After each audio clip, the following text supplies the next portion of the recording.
ዘመነ ሄኖክ እንዴት ሰው የለም አለ እንጂ ልትሉ ትችላላችሁ ለአንዳንዶቻችሁ ደግሞ ለምን መንፈስ ቅዱስ ይሄንን ሰው የለም የሚለውን ነገር ለምን እንዳለን ደግሞ ሰፋ ያለ አመለካከት ያለን ሰዎች አለን ማለት ነው።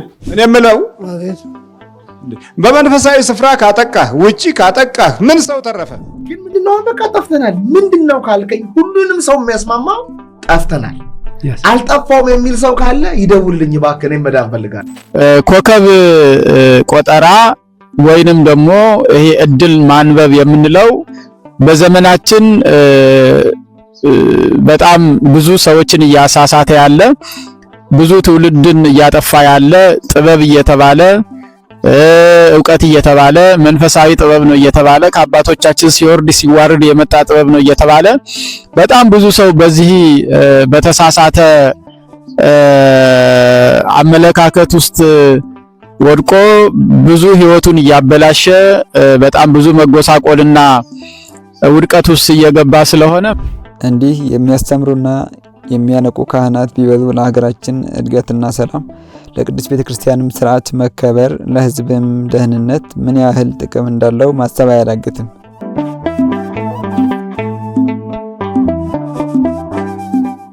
በስመ አብ ወወልድ ወመንፈስ ቅዱስ አሐዱ አምላክ። በስመ አብ ወወልድ ወመንፈስ ቅዱስ አሐዱ አምላክ። በስመ አብ ወወልድ ወመንፈስ ቅዱስ አሐዱ አምላክ። ነሲብሐከ አምላከ አበዊነ ቅዱስ እግዚአብሔር ለዛብጽሐከነ እስከ ዛቲ ሰዓት ወላዲተ አምላክ እግዝእትነ ማርያም ኪዳነ ምሕረት ነሲብሐኪ ክቡር መስቀል ጸወን ቤዛ ዘኮንከነ ነሲብሐከ ቅዱሳን መላእክት ጻድቃን ሰማዕታት ደናግል መነኩሳት ነቢያት ሐዋርያት በክብርክሙ ይደሎክሙ ክብረ ስብሐት። ሰላም እግዚአብሔር ከእናንተ ጋር ይሁን። ውድ የዘመነ ቅዱስ ሄኖክ መርሐ ግብር ተከታታዮች መርሐ ግብሩ ሁለተኛ ኢዮቤልዩ ላይ ከገባ በኋላ በተለያየ ምክንያት ያዝ አድርገነው ቆይተናል። አሁን ሁለተኛ ኢዮቤልዩ ክፍል 2ን እንቀጥላለን ማለት ነው። በዛሬው መርሐ ግብር ስለ ቅዱስ ሄኖክ ጥበብ እና ጥበብ እያሉ ስለሚጠሩት ጥንቆላ ወይም ኮከብ ቆጠራ እንመለከታለን።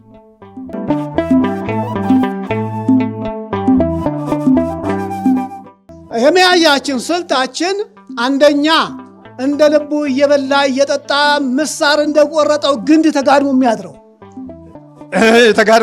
አዎ እሱን ጾም ጸሎት የሌለው ፍቅር የሌለው ትህትና የሌለው አመንዝራነት የሚያበዛ ሟርት መተተኛ የሆነ ጠንቋይ ከዋክብትን እየገለጠ የሚጠነቁል አንድ እሱ ስር ማሽ ቅጠል በጣሽ። እንማ እሱም አደገኛ ነው። በየቦታው ሲያስተምር ስር ማሽ ቅጠል በጣሽ ወዮልህ 5 ውሾች የእግዚአብሔር መንግስት አይወርሱም እያለ ይሰብካል። እና የነዚህ አይነት ሰዎች ተወዳጅ እነዚህ ሰዎች እንደ ልቤ ጌታ ምን አለ ዳዊትን እንደ ልቤ ሰው አገኘሁ አለ። እንደ ልቤ አገኘኋቸው ማለት እኔ እነኚህን እያሽከረከርኩ እየመደብኩ ጌታ ሐዋርያትን 72ቱን አርድእትን በየሀገሩ በየአህጉራቱ እንደላከ እኔም አሰራጫቸዋለሁ። መጠጥ ጠጪ ሰካራ የሆነ ሁሉ የኔ አዝማሪ ዘዋሪ የኔ ነው። እነኚህ ሁሉ በእነኚህ እየተጠቀምኩ ነው ዓለምን ማሸብረው። እንደሰማነው አጋንንቱ የኔ የሚላቸው ማንን እንደሆነ ይዘረዝራል። ጠንቋይ ከዋክብትን የገለጠ የሚጠነቁል ስርማሽ እነዚህ ሁሉ አንድ ዓላማ ጥንቆላን እንደያዙ ያስረዳል። እንደ ልቤ የሚላቸዋል። እንደ ልቤ እንግዲህ ያለ የሚጠራቸው እነዚህን ነው ማለት ነው። ዓለምንም እነዚህን ተጠቅሞ እንደሚያሸብር ይናገራል። እንግዲህ በሽፋን እነዚህ ኮከብ ቆጣሪዎች ጠንቋዮች ናቸው ብጥብጡን ነፍስ ማጥፋቱን የሰውን ሕይወት ማመሳቀሉን የሚሰሩት። ስለዚህ ይህንን አውቀን ልንነቃ ይገባናል። ኮከብ ቆጠራ ወይንም ደግሞ ይሄ እድል ማንበብ የምንለው በዘመናችን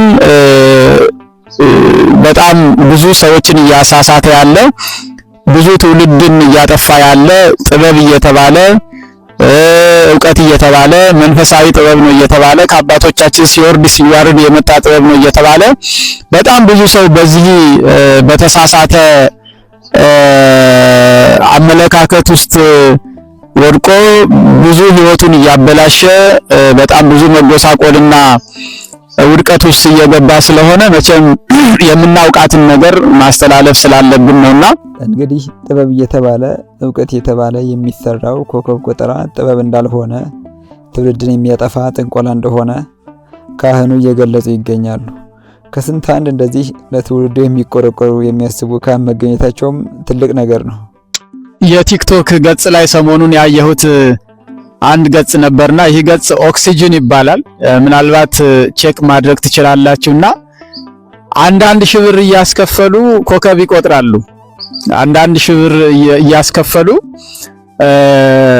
የተለያዩ ሰዎችን በጣም በሚያሳፍርና በሚያስገርም ሁኔታ በተሳሳተ መንገድና አጋንንታዊ ስራ ውስጥ እየከተቱ ጥበብ ነው እያሉ ይህንን ከንቱ ዕውቀትና ከንቱ ስራ እያከናወኑ እያየንና እየተመለከትናቸው ነን ያለነውና ለዚህ ደግሞ እኛ ለትውልዱ አስፈላጊውን መረጃና አስፈላጊውን ጥንቃቄ እንግዲህ ያየናቸው ስራዎች የተመለከትናቸው ተግባራት ከሕገ እግዚአብሔር የወጡ ከሥርዓተ ቤተክርስቲያን የወጡ ሕገ እግዚአብሔርን የጣሱ ትውልዱን ደግሞ ወደ አላስፈላጊ አጋንንታዊ አሰራርና አጋንንታዊ ስርዓት ውስጥ እየከተተ ስለሆነ በእውነት ይህንን ነገር መቃወም ስላለብኝ በድጋሚ በዚህ አጭር ቪዲዮ መጥቻለሁ። እንዲህ የሚያስተምሩና የሚያነቁ ካህናት ቢበዙ ለሀገራችን እድገትና ሰላም ለቅድስት ቤተክርስቲያንም ስርዓት መከበር ለሕዝብም ደህንነት ምን ያህል ጥቅም እንዳለው ማሰብ አያዳግትም። ይህ አሰራር ያው መጽሐፍ ገላጭ የምንላቸው ሰዎች የሚሰሩት ስራ ነው። መጽሐፍ ገላጭነት ይባላል። እንግዲህ መጽሐፍ ገላጭነት በሀገራችን ኢትዮጵያ እንደምናውቀው ይህንን ስራ የሚሰሩ ሰዎች ከመናፍስት ጋር የተዋረሱ ከርኩሳን መናፍስት ጋር ቃል ኪዳን ያደረጉ በመናፍስት ትእዛዝና አቅጣጫ የሰዎችን ህይወት የሚመሩና ያንተ ህይወት ይሄ ነው፣ ያንተ ህይወት ኑሮ ይሄ ነው እያሉ እግዚአብሔር ከፈቃድ እግዚአብሔር ውጪ ከሰዎች ፈቃድ ውጪ የአጋንንትን መንፈስ በሰው ልቦና ውስጥ በማሳደር አጋንንቱ በሚፈልገውና በሚፈቅደው መንገድ የሰው ልጆችን እየወሰደ ያለ እጅግ በጣም አደገኛ የሆነ የክፉ መንፈስ ተግባርና ስራ ስለሆነ ሁሉም ሰው ይህንን ተግባር ማወቅና መረዳት አለበት። ታዲያ ትውልድ ሆይ እነዚህ ኮከብ ቆጣሪዎች ከአጋንንት ጋር ቃል ኪዳን የተጋቡ የተዋረሱ መሆናቸውን አውቀን ከነርሱ ልንርቅ እና ኮከብ ቆጠራ እያሉ ብር ከሚበሉትም ልንጠነቀቅ ይገባናል። የቅዱስ ሄኖክ ጥበብ የነቢየ እግዚአብሔር የቅዱስ ሄኖክ ጥበብን ስንመለከት ደግሞ በአንድ ወገን እንግዲህ ጥበብ ያልሆነውን ጥበብ ብለው ጠርተው ጠንቋዮች ኮከብ ቆጠራ እያሉ ከባለ ሐሳብ ጋር ከአቡሻር ጋር እያደረጉ አውደ ነገስት እያሉ ህዝቡን ያታላሉ ማለት ነው። ግን ትክክለኛው ጥበብ ትክክለኛው አቆጣጠርም በተቀመጠበት በቅዱስ ሄኖክ መጽሐፍ ላይ ይገኛል ማለት ነውና የቅዱስ ሄኖክ ጥበብ መገለጫዎችን ስንመለከት ነብዩ ሄኖክ ባስቀመጠልን አቆጣጠር ስንቆጥር አንድም መጽሐፉን በጥልቀት እና በእርጋታ ስንመለከት ብዙ የምንገነዘባቸው ጥበቦች አሉ። ብዙ ፋሲኔት የሚያደርጉ ስቶሪዎች አሉ። አንተ መቼ ነው መጽሐፈ ሄኖክን ማጥናት የጀመርከው? 16 ዓመት ሆነኝ። 16 ዓመት ሆኖ መጽሐፈ ሄኖክን አጥንተሃል? ከእነርሱም መካከል እንደገና ደግሞ ሄኖክን ወሰድነው ይላል። ሄኖክ ከነገር አስቀድሞ ሄኖክ ተሰወረ። ከጭቅጭቅ ከነገር ካመጽ ይሄ አሁን ክርክር ምናምን ባለበት ውስጥ ሄኖክ የለም። ልክ ክርክር ሲጀምር ሄኖክ ተሰውሮባቸዋል። ገብቷል። እና ወዴት ሄደ ነው? ኤደን ገነት ውስጥ ነው ያለው። እዚህ ቃለ መጠይቅ ላይም የምንረዳው ቅዱስ ሄኖክ ቅንነትን እንደሚያስተምር ነው። ቃሉም ቅድመ ሁሉ ነገር ተከብተ ሄኖክ ይላል። ከነገር ሁሉ አስቀድሞ ሄኖክ ተሰወረ። በእርግጥ ይህንን ከጥፋቷ በፊት እንደዚሁ ሁሉ በጥፋቷ ጊዜ ላይ የነበረውን በደል ሲናገር ነውና እንደዚሁ እኚህ ወንድም ደግሞ በቅኔያዊ አነጋገር ከነገር ከጭቅጭቅ አስቀድሞ ሄኖክ እንደተሰወረ በጭቅጭቅ በነገር ጊዜ ሄኖክ እንደማይኖር ተናግረዋልና በዚህም ይፈታል ማለት ነው። ቅዱስ ሄኖክ ቅንነትን ነው የሚያስተምረው። ምክንያቱም ይህቺ መልእክት ለዚህ ትውልድ አይደለም፣ ለዚህ ትውልድን ብቻ አይደለም፣ ኋላ ለሚወለዱ ቅንነትና ፍቅር ለሚያደርጉ ልጆች ትድረስ ብሎ ስለጻፈ ቅንነትን ለሚያደርጉ ልጆች ነው መልእክት የሚጽፈው። የሚያስተምረውም ደግሞ ቅንነትን ነው። መጽሐፉን ደግሞ ይበልጥ በተመለከትነው ቁጥር ልባችን ቅን ነው የሚያስበው። ሰላምን፣ ፍቅርን፣ ቅንነትን ነው በውስጣችን የሚስልብን ማለት ነው። እግዚአብሔር ለሰዎች ጥበብን ይሰጣል። አሁን እንደው ሄኖክ ጽድቅ ምንድነው? አሁን this all thing አሁን ነው ሰዳ እያለ እመቤታችን ቅድስት ድንግል ማርያም ከኢየሱስ ክርስቶስ ጋር ምንድነው መጽሐፉ እያለ ነው ያለው። አሁን ስናይ ጠፍተናል። ገብቶሃል? አንተ ቅድም አብረን የሆነ እንትን ስንል እንደው አልለውም ሰዎች wrongly ስለሚወስዱት አልለውም፣ ግን ምንድነው በቃ ጠፍተናል። ምንድነው ካልከኝ ሁሉንም ሰው የሚያስማማ ጠፍተናል። አልጠፋውም የሚል ሰው ካለ ይደውልልኝ እባክህ፣ እኔ መዳን ፈልጋለሁ። እንዴት ሰው የለም አለ እንጂ ልትሉ ትችላላችሁ ለአንዳንዶቻችሁ። አንዳንዶቻችሁ ደግሞ ለምን መንፈስ ቅዱስ ይሄንን ሰው የለም የሚለውን ነገር ለምን እንዳለን ደግሞ ሰፋ ያለ አመለካከት ያለን ሰዎች አለን ማለት ነው። እንግዲህ ህዝቡን የሚሰበስብ የጠፋውን ህዝብ የሚሰበስብ በአሁን ሰዓት ያለው ህይወት ለራሱ የሚሮጥ ህዝብ ነው። ከአንድ ነገር ለማምለጥ ወይም ከኑሮ መጨናነቅ የተነሳ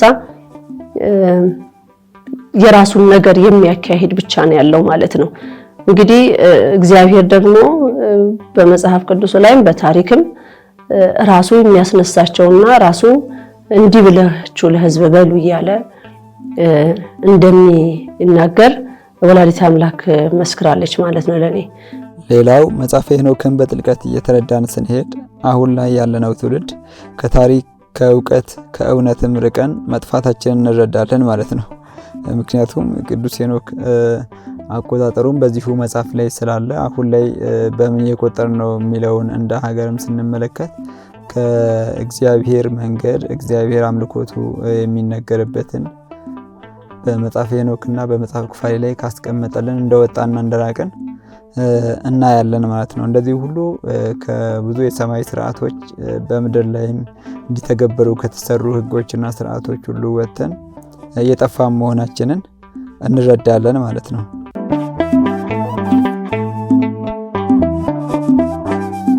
እኔ የምለው በመንፈሳዊ ስፍራ ካጠቃህ ውጪ ካጠቃህ ምን ሰው ተረፈ? እንዴት አርፍ እኮ አይፈለግም።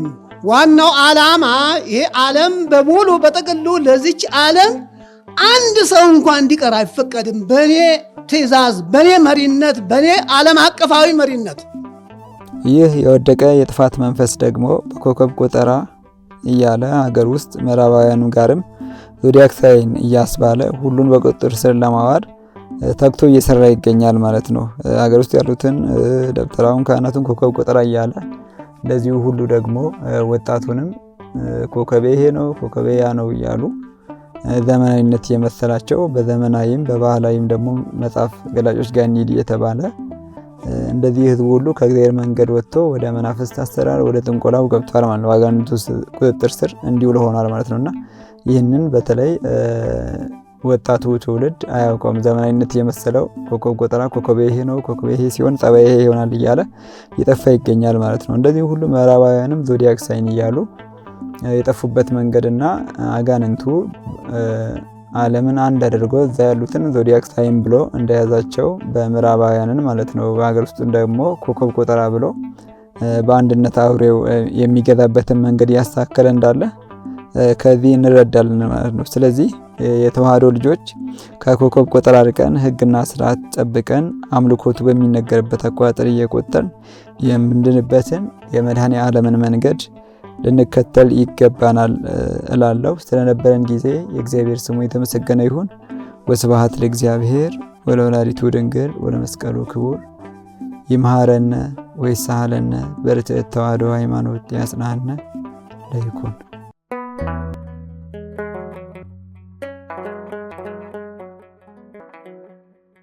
ዘኢትዮጵያ